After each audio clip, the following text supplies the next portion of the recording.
Hello साथियों, आप लोग कैसे हैं? हम आशा करते हैं कि आप लोग अच्छे होंगे। तो चलो दोस्तों, आज हम एक बार फिर बात करते हैं बिहार सरकार द्वारा जारी एक और नई वैकेंसी के बारे में, जिसका नोटिफिकेशन जारी हो चुका है। और ये नोटिफिकेशन बिहार एसएससी के माध्यम से आया है, जिसका नाम है बीएसएससी फोर्थ ग्रेजुएट लेवल। ये जो वैकेंसी आई है, जो ग्रेजुएट लेवल की वैकेंसी आई है, जिसमें टोटल पोस्ट की संख्या 1481 रखा गया है। इस पोस्ट को अगर देखा जाए तो कैटेगरी वाइज कितनी कितनी सीटें हैं, चलिए इसको एक बार देख लेते हैं। तो कैटेगरी वाइज सीट है जनरल की 825, ईडब्ल्यूएस 149, बीसी की है 183 और बीसी फीमेल की है 16 सीटें हैं। इसके साथ है ईबीसी की 146 सीटें हैं, एससी की 143 और एसटी की 19 सीटें हैं। तो ये तो टोटल संख्या हो गया। ये जो टोटल सीटों की संख्या है, इसमें 35% 35% कोटिवार कोटिवार मतलब कि जो भी फीमेल जिस कैटेगरी की होगी, general, EWS, BC, EBC, ST, SC, उसमें 35% सीटें महिलाओं के लिए रिजर्व रखा गया है। अब देखते हैं कि और इसका जो नोटिफिकेशन है वो 4 अगस्त 2025 को बिहार एसएससी के माध्यम से जारी कर दिया गया है। अब देखते हैं कि इसका एप्लीकेशन स्टार्ट कब होगा।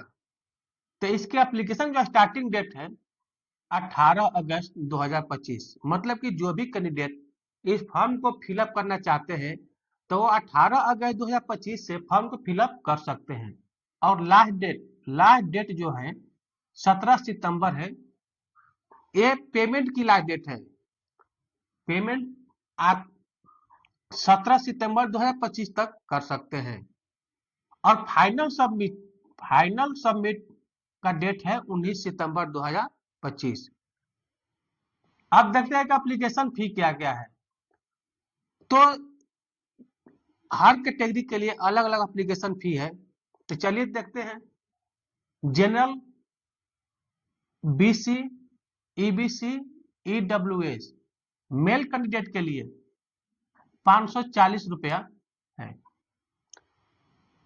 मतलब जो भी कैंडिडेट जनरल से, बीसी से, ईबीसी से और ईडब्ल्यूएस से जो भी मेल कैंडिडेट है उनको 540 रुपया पे करना होगा। अदर स्टेट मतलब जो भी कैंडिडेट अदर स्टेट से होंगे, मेल हो या फीमेल, सबको 540 रुपया पे करना होगा। उसके बाद ST, SC, pH of Bihar, इसका मतलब यह हुआ कि जो भी एसटी, एससी और विकलांग कोटा के कैंडिडेट हैं, अगर वो बिहार के, केवल बिहार के होंगे तो उनको 135 रुपया पे करना होगा। मतलब कि अगर कोई अदर स्टेट के हैं, अगर वो एससी, एसटी, पीएच भी है तो उनको 540 रुपया ही पे करना पड़ेगा, क्योंकि अदर स्टेट वाले को किसी भी प्रकार से आरक्षण नहीं दिया जा रहा है। उसके बाद देखा जाए तो फीमेल ऑल कैटेगरी, जो फीमेल है ऑल कैटेगरी की, चाहे जनरल हो, बीसी हो, एबीसी हो, ईडब्ल्यूएस हो, एसटी हो, एससी हो, और अगर वो बिहार के स्थायी निवासी है, मतलब कि इसका तात्पर्य हुआ कि जो भी बिहार के स्थायी निवासी महिलाएं हैं उसके लिए 135 रुपया फी रखा गया है, चाहे वो किसी भी कैटेगरी के क्यों ना हो। और इसका जो पेमेंट मोड है, ऑनलाइन के मोड से कर सकते हैं, जैसे गूगल पे, फोन पे, पेटीएम या अन्य जो भी ऑनलाइन मोड है उसके थ्रू ये पेमेंट कर सकते हैं। अब देखते हैं कि इसका एज लिमिट क्या रखा गया है। तो एज लिमिट ऑल कैटेगरी के लिए मिनिमम एज 21 साल है, मतलब कोई भी कैटेगरी से कोई भी कैंडिडेट बिलोंग करता है तो उनका 21 साल एज पूरा होना जरूरी है। मतलब कि 21 साल और पूरा हो गया किसी भी कैंडिडेट का तो इसको फॉर्म फिलअप कर सकते हैं।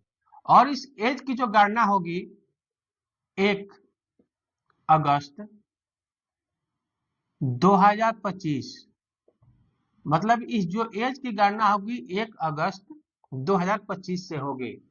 मतलब 1 अगस्त 2025 तक जो भी कैंडिडेट 21 साल एज अगर पूरा कर लेते हैं तो इसको फॉर्म फिलअप कर सकते हैं। उसके बाद देखते हैं कि मैक्सिमम एज क्या है।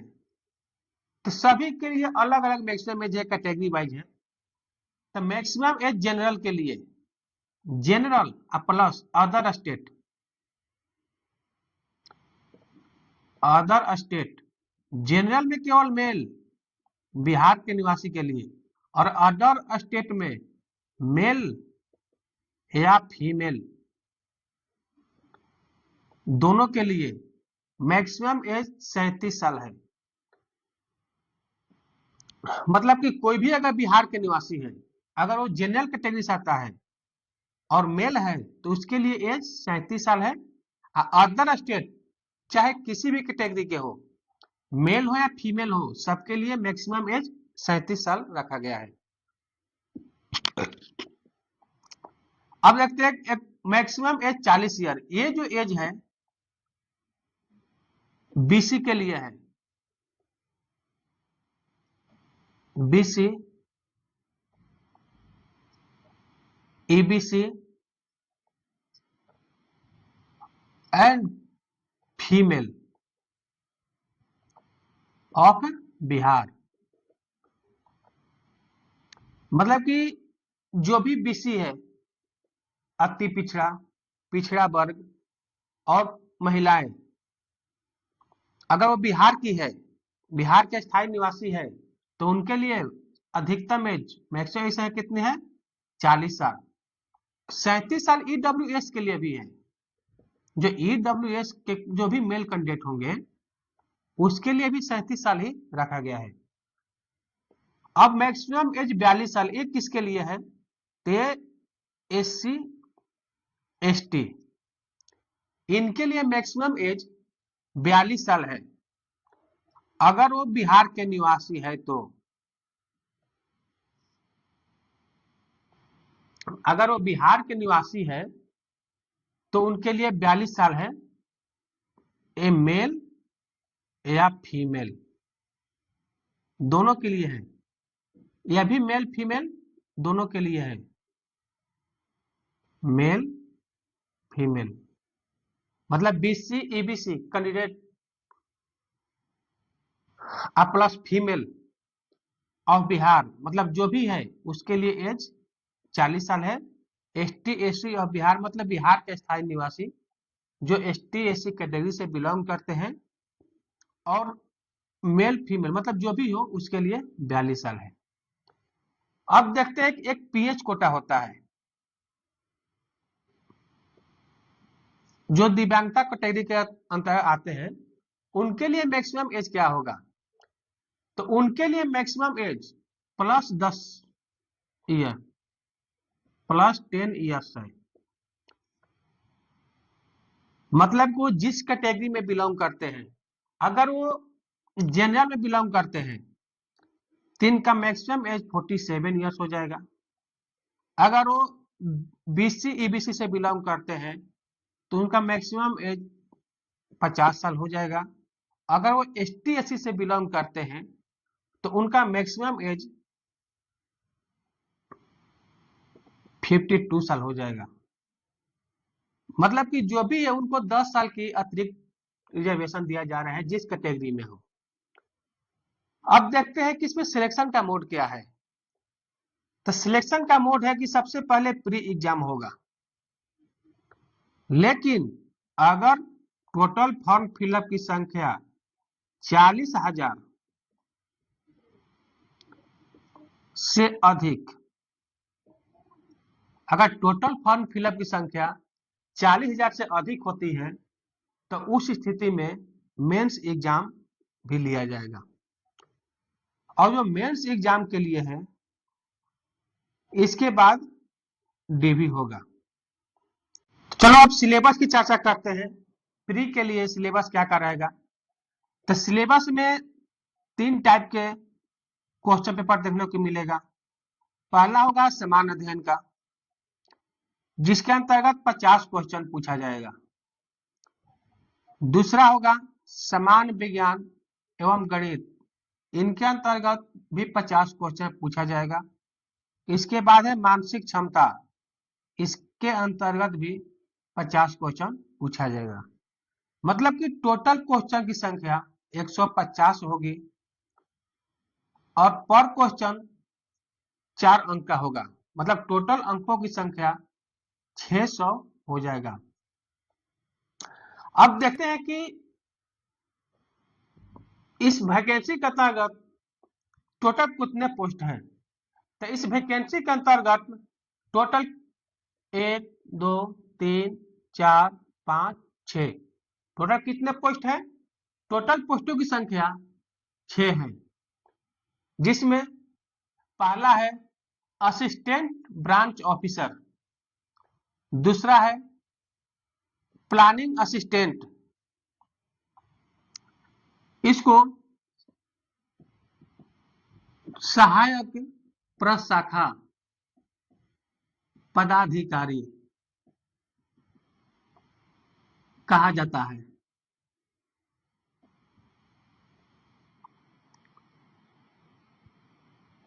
इसमें सबसे अधिक असिस्टेंट ब्रांच ऑफिसर का ही पोस्ट है। इस पोस्ट को मिनी IAS पोस्ट के भी नाम से भी जाना जाता है। अब देखते हैं कि प्लानिंग असिस्टेंट के बाद क्या है, जूनियर असिस्टेंटिकल असिस्टेंट। ये जो 3 पोस्टें हैं ये लेवल 7 की पोस्ट है।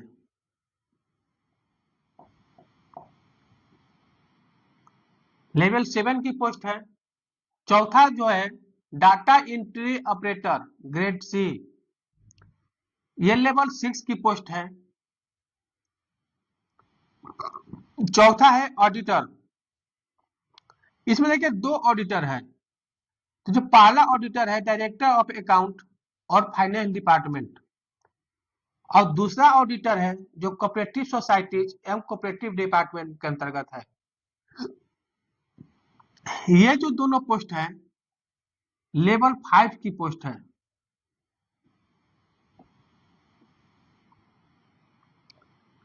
असिस्टेंट ब्रांच ऑफिसर के अंतर्गत टोटल पोस्टों की संख्या 1064, प्लानिंग असिस्टेंट के टोटल पोस्टों की संख्या 88, जूनियर स्टैटिस्टिकल के टोटल पोस्टों की संख्या 5, data entry operator grade C का 1, ऑडिटर डायरेक्टर ऑफ अकाउंट के अंतर्गत 125 और ऑडिटर कॉर्पोरेटिव विभाग में 198 पोस्ट है। अब देखते हैं कि सभी पोस्टों के लिए क्वालिफिकेशन क्या रखा गया है। तो असिस्टेंट ब्रांच ऑफिसर और प्लानिंग असिस्टेंट के लिए बैचलर डिग्री किसी भी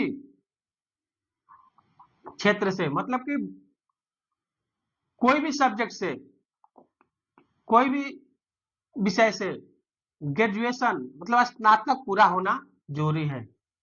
तो जिसके पास स्नातक की डिग्री है तो 2 पोस्ट के लिए एलिजिबल है। कौन कौन से 2 पोस्ट है, असिस्टेंट ब्रांच ऑफिसर और प्लानिंग असिस्टेंट। तीसरा है जूनियर स्टैटिस्टिकल असिस्टेंट। इस पोस्ट के लिए आपको बैचलर डिग्री होना जरूरी है, लेकिन बैचलर डिग्री किस विषय से होना चाहिए,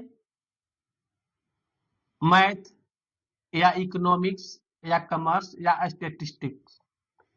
मतलब कि 4 विषय से, 4 विषय में किसी भी एक विषय से आपको स्नातक होना चाहिए, लेकिन जरूरी ये नहीं कि जो ग्रेजुएशन का आपका जो मेन सब्जेक्ट हो यही होना चाहिए। इसको जो सहायक विषय होता है, सब्सिडरी सब्जेक्ट होता है, उसमें भी अगर ये होगा तो आप इस फॉर्म को फिलअप कर सकते हैं। मतलब कि जो भी इस 4 विषय से या ऑनर्स में हो या सब्सिडरी में अगर उसके पास होगा तो इस पोस्ट के लिए एलिजिबल है। तीसरा है data entry operator grade C. इसके लिए बैचलर डिग्री विथ पीजीडीसीए, मतलब कोई भी अगर स्नातक हो अगर उसके पास पीजीडीसीए की डिग्री है तो फॉर्म भर सकता है, या उसके पास बीसीए की डिग्री हो या BSc IT information of technology से ग्रेजुएशन किए हैं तो वो इस पोस्ट के लिए एलिजिबल है। लेकिन एक और नोट ध्यान देने वाली बात है कि कोई भी बीई और बीटेक वाले कैंडिडेट होंगे जो बीई और बीटेक कर रखे हैं, अगर वो computer science of and engineering के क्षेत्र से या आईटी के क्षेत्र से अगर बीटेक या बीई किए होंगे तो वो भी data entry operator grade C के पोस्ट के लिए एलिजिबल है। चौथा देखते हैं, पांचवा देखते हैं क्या है। Auditor, director of account and finance department, इसके लिए आपको बैचलर डिग्री होना चाहिए। किस सब्जेक्ट से, या तो कॉमर्स हो या इकोनॉमिक्स हो या स्टैटिस्टिक्स हो, मतलब इन 3 सब्जेक्ट में से किसी एक में आपसे अगर ग्रेजुएशन पूरा किए हैं, चाहे वो ऑनर्स में हो या सहायक में हो, तो इस पोस्ट के लिए क्वालिफिकेशन है, अतः इस पोस्ट के लिए आप एलिजिबल हैं। छठा है एडिटर कोऑपरेटिव सोसाइटी। इसके अंतर्गत टोटल 198 पोस्ट है, 198 पोस्ट है, और इसके लिए क्वालिफिकेशन क्या है, आपको बैचलर डिग्री किस सब्जेक्ट चाहिए, या तो मैथ से या कॉमर्स से। अगर ये 2 विषय में से किसी एक से भी अगर ग्रेजुएशन किए हैं तो आप इस पोस्ट के लिए एलिजिबल है। अब देखते हैं कि फॉर्म फिलअप करने के लिए क्या क्या देना पड़ेगा। तो अगर कोई भी अगर इसको फॉर्म फिलअप करना चाहता है तो अगर कोई इसको फॉर्म फिलअप करना चाहता है तो उसके पास 10th का मार्कशीट एंड सर्टिफिकेट देना होगा। दूसरा क्या है, ग्रेजुएशन। तीसरा, जिसके पास जो डाटा एंट्री ऑपरेटर के लिए भर रहे हैं तो उसके पास पीजीडीसीए या बीसीए बीएससी आईटी, मतलब जो भी इस पोस्ट के लिए एलिजिबल होंगे तो उसको ए सर्टिफिकेट भी देना होगा। अब उसके बाद अस्थाई निवास, अस्थाई निवास प्रमाण पत्र।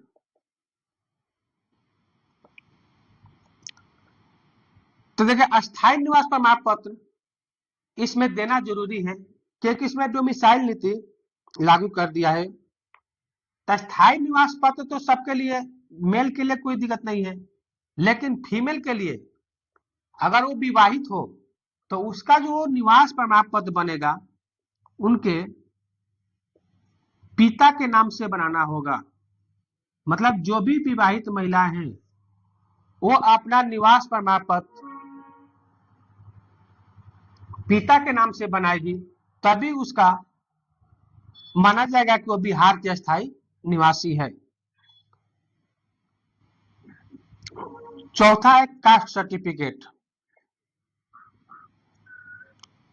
कास्ट सर्टिफिकेट में जो बीसी है,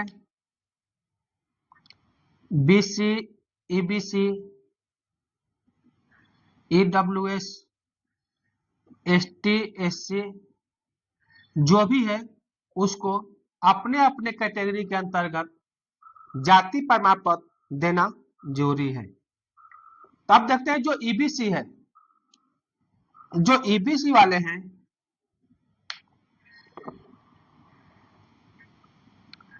जो EBC के कैंडिडेट होंगे, EBC के कैंडिडेट होंगे और BC के कैंडिडेट होंगे, अगर वो विवाहित महिला हैं तो उनका दोनों जो भी कैटेगरी के हैं उनका सर्टिफिकेट अपने पिता के नाम से बनाना होगा। अगर EWS कैंडिडेट है, अगर EWS कैंडिडेट के अगर महिलाएं हैं, विवाहित महिलाएं, अविवाहित की बात हम नहीं कर रहे हैं, विवाहित महिलाएं, अगर तो उनको 2 सर्टिफिकेट देना होगा। एक निवास, तो निवास जो है वो बनाएंगी अपने पिता के नाम से, लेकिन EWS को आय प्रमाण पत्र भी देना होगा और ये आय प्रमाण पत्र उनके पति के नाम से बनेगा। मतलब जो भी विवाहित महिलाएं हैं, अगर EWS कैटेगरी में आती है और विवाहित महिला है तो अपना निवास प्रमाण पत्र पिता के नाम से, पिता के स्थायी अंचल से बनवाएगी और आय प्रमाण पत्र अपने पति के नाम से, अपने पति के अस्थायी निवास, अपने पति के अस्थायी निवास प्रमाण पत्र के में जो भी अंचल होगा वहां से बनवाना पड़ेगा। तो सबसे ध्यान देने वाली बात यही है कि EWS की जो भी महिलाएं हैं अपना निवास प्रमाण पत्र पिता के नाम से और आय प्रमाण पत्र पति के नाम से बनाए। EBC और BC के भी विवाहित महिलाएं अपने जाति प्रमाण पत्र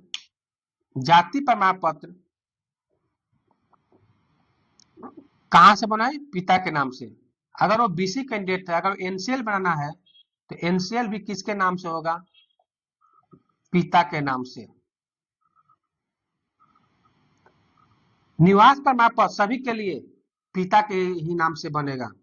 इसका मतलब पूरा क्लियर है कि जो भी विवाहित महिलाएं हैं, जाति, निवास, आय, NCL जो भी हो, जिस कैटेगरी को हो, सब अपने पिता के नाम से बनवा ले। उसके बाद देखते हैं कि कोई भी कैंडिडेट अगर फॉर्म फिलअप करते समय, कोई भी कैंडिडेट अगर फॉर्म फिलअप करते समय अगर जाति गलत डाल देता है, अपना कैटेगरी गलत डाल देता है, जैसे कोई BC है वो डाल दिया EBC और DV के समय वो तो फॉर्म में डाल दिया EBC, DV के समय वो दिखा रहा है BC, तो इस स्थिति के में उनकी जो आरक्षण की कोटि से बाहर कर दिया जाएगा और ऐसे कैंडिडेट को जनरल कैटेगरी से गिनती किया जाएगा। आगे की और जानकारी के लिए RKS एजुकेशन ऑफिशियल से बने रहें। आगे जो भी इंफॉर्मेशन होगा हम आपको देते रहेंगे और इस चैनल को लाइक एवं सब्सक्राइब करना न भूलें। धन्यवाद।